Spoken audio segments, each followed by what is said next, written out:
My name is Harold Tillery. I'm from Nashville, North Carolina. I enlisted in the United States Army in December of 1979. I took my basic training at Fort Jackson, South Carolina. Also my AIT training also at Fort Jackson, which was a wheel vehicle mechanic. The reason I chose to be a mechanic for the United States Army is because growing up in Nashville or Nash County, I worked on a farm. My dad farmed his whole entire life. So by being on the farm, there were many vehicles or tractors or different farm equipment that needed repair. And I just gained a knack for working on some of that type of equipment. After basic training in AIT at Fort Jackson, I moved on to Fort Knox, Kentucky, my first duty assignment. Spent 4 years there as a mechanic. From Fort Knox, went to Greece, Paravolaki, Greece. I spent a year there. After being at Greece as a mechanic, I moved on to Hunter Army Airfield for 2 years as a mechanic also. So I'm still a wheel vehicle mechanic, getting dirty and working on the floor. From Hunter Army Airfield, I moved on to Fort Lewis, Washington. Spent 4 years at Fort Lewis. After Fort Lewis, I went to Gießen, Germany. Spent a tour there, and then from there, I went to drill sergeant duty at Fort Jackson, South Carolina.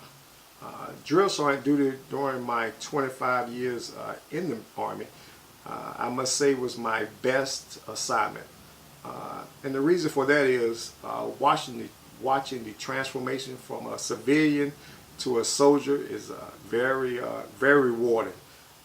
Just seeing the things that civilians or the young adults can accomplish in a matter of 8 weeks was very rewarding. After drill sergeant duty, I returned back to Germany, Babenhausen, Germany, Field Artillery Unit. I was in the supervisor position, no longer a mechanic, but I supervised a couple of squads of mechanics. From Germany, I went back to Fort Jackson as a first sergeant. I was able to be a first sergeant in the maintenance company. In fact, the company that I served in that I took AIT in. After spending a couple of years as first sergeant at Fort Jackson, I went to Fort Campbell, Kentucky. While at Fort Campbell, Kentucky, I worked in operations. I was able to get promoted and move on to El Paso. But during the time I was at Fort Campbell, from 2000 to 2002, 9/11 had taken place. When 9/11 happened that morning, I remember it well. It was very shocking to me, almost devastating that something would happen in that form or that matter to the United States. By getting promoted, I had to move on to El Paso, Texas for further training. So there was a conflict there. I wanted to stay with my unit and deploy with them because they were getting ready to deploy after 9/11. They were working on that.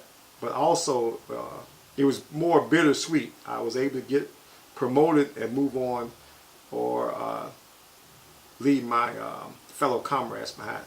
So I moved on to El Paso, Texas, went to some additional training as a sergeant major. From El Paso, I went to South Korea.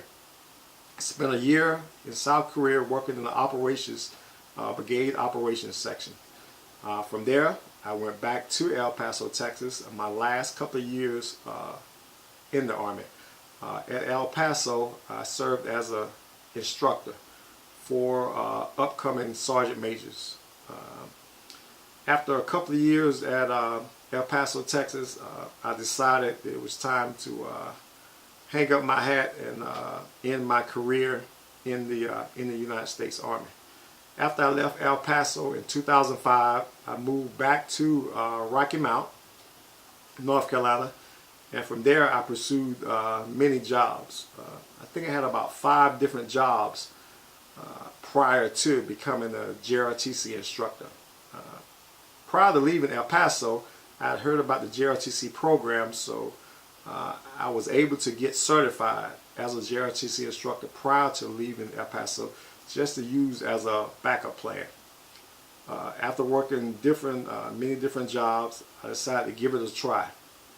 My first JRTC assignment was at Northampton County High School, Northampton East. I spent 5 years there. After 5 years there, I wanted to move closer to Rocky Mount, where I was living at the time. Then I came to Weldon High School. My time as a JRTC instructor has been very rewarding. And it's almost like being a drill sergeant, seeing the new recruits transition from civilian life to military life.